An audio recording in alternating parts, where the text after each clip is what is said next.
అందరికంటే ముందు నేనే ఈ ఆరాధనకు ముందుగానే వచ్చాను. వాక్యమా? భయపడకు, దేవుడు నిన్నెంతో ప్రేమిస్తున్నాడు. ఆమేన్. థ్యాంక్ యూ యేసయ్యా. నీవంటే ఆయనకు ఎంతో శ్రద్ధ. చింత, ఆందోళన, సమస్యలను గురించిన కలవరం అయ్యా, మీరు నాతో మాట్లాడుతున్నందుకు వందనాలు ప్రభువా. 13వ అధ్యాయం 6వ వచనం. మనము కనికరింపబడి సమయోచితమైన సహాయము కొరకు కృప Yes. పొందునట్లు హల్లెలూయా. కృపాసనము వద్దకు చేరు. అయిపోయిందా మెసేజ్?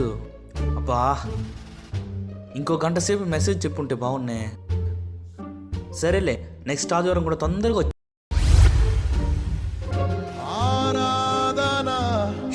అబ్బాబా, ఈరోజు కూడా లేట్ అయిందే.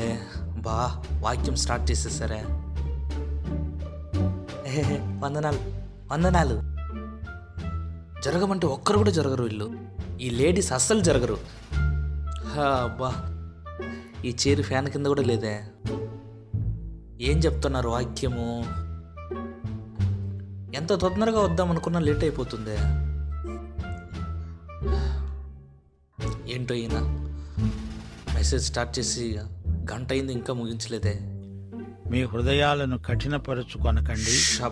40 సంవత్సరాలు నా కార్యములను చూచి మీ పితరులు నన్ను పరీక్షించి శోధించారు. కావున నేను ఆ తరము వారి వలన విసికి, వీరెల్లప్పుడూ తమ హృదయాలోచనల్లో తప్పిపోతున్నారు, నా మార్గములను తెలుసుకోలేదు,